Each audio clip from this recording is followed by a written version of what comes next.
The Horrors Nightlife album review. Let's chat about it. Hey friends, what's going on? John here from What's Spinning, here tonight to chat about this latest record from UK-based Gothic tinged rock band, The Horrors. They've been at it for quite some time, and since the late 2000s, they've been a band that scratched a lot of itches for me.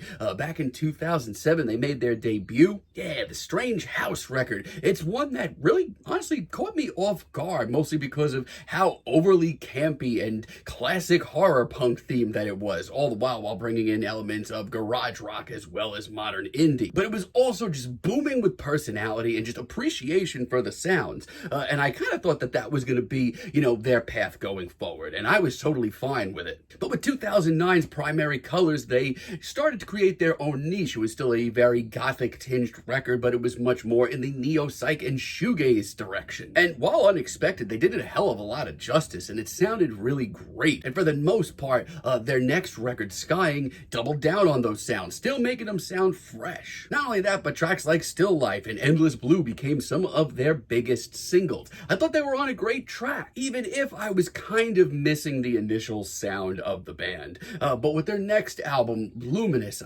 all of my nightmares came right to the front.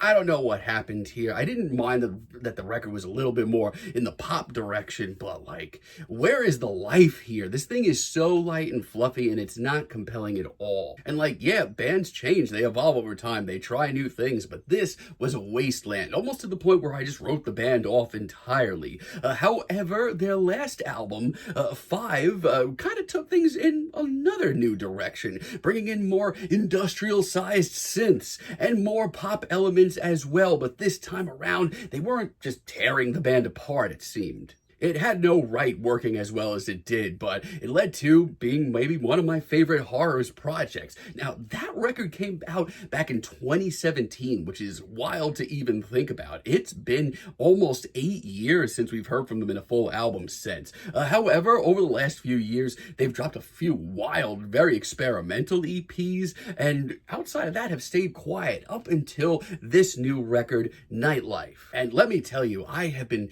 eating up at the singles that they've been dropping from this thing since late last year. Let's chat about it. This album kicks off with Ariel, which is maybe my favorite track here. This is so cool. I love the desolate sound to this track. It is just so empty and just so the horror and gothic elements are definitely returning in a big way here. And the heavy use of synthesizers on this track makes for a hell of an atmosphere. It's dark, my friends, really dark. And with that comes lead singer Faris Badwan, sounding absolutely at his most commanding. The synth work on this track, too, it's great. Which, like I said, they've been a thing in the Horrors music for a while now. If it wasn't your thing to begin with, it's probably not going to be adding much for you here, but a lot of the smaller details actually work really well for me, like the whispers in the background. Those are real cool. As a matter of fact, this whole track just sends you down a dark rabbit hole that is the rest of this record. It does a great job of bringing in the sounds of it. The dual vocals, they're really effective as well, and just as a whole, this is a great intro. Not only that, but the final moments are just, simply put, euphoric. Really love Silent Sister. Up next, the synths are heavier than ever, bulkier than ever, and honestly are just adding a really, really incredible atmosphere once again.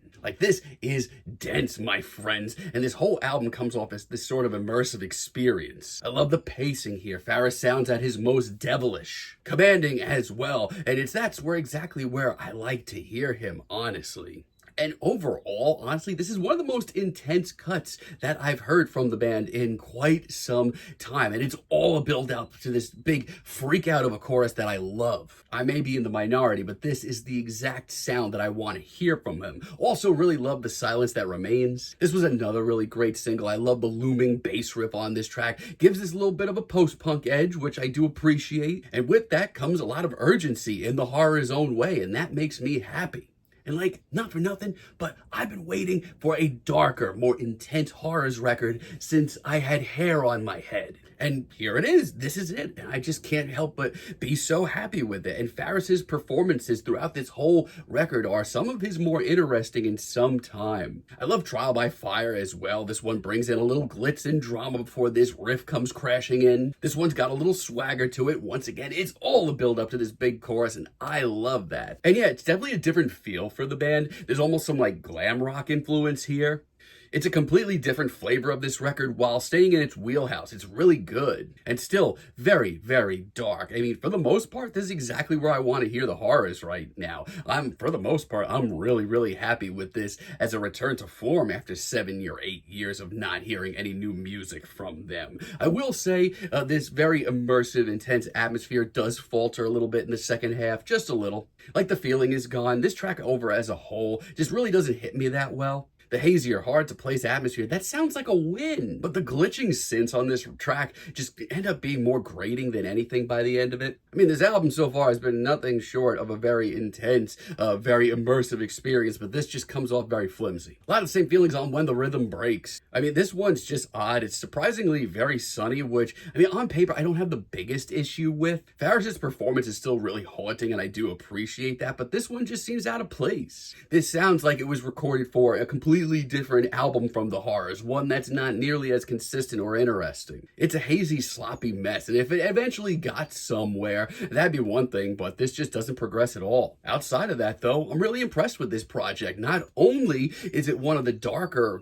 albums in the Horrors discography, it ends up actually being one of their more human releases, too. Like Lotus Eater, for example, another great single, plus 7 minutes as well. It's a big, glitzy, shiny synthy ballad, too. It's a big, glitzy, shimmering synthy ballad, one that gets pretty introspective. Emotional and heartfelt as well, but what's really going on here as well is because this track is 7 minutes, the Horrors really give it a lot of room to breathe and it really evolves. There are these long, very formless, and almost experimental synthy passages that are just so easy to get lost in. I mean, God, this whole track is wild. It feels like a journey, and I love it. Really love More Than Life as well. If you are a fan of the V album or 5, whichever you prefer to call it, you're definitely going to dig this cut. I love the determination in the riff. The wailing synths are great too. As a matter of fact, the entire sort of loud versus soft dynamic of this cut, it's really impressive. This hook is also maybe the most memorable here. And LA Runaway as a finale has some urgency, has some sunny vibes as well, but it doesn't seem to be tearing them apart at the seams. Now, hearing a little sunny and a little bit of pep on this cut is actually doing something for me. I love the sound play that we get here, the production on this track, and for the most part in general on this album is really sharp. Faris's performance, one of his most passionate and heartfelt here. And while it's a little bit poppier of a finale than I figured it would be, it does a great job of summing up almost everything the Horrors put to tape here. It's not the heaviest finale,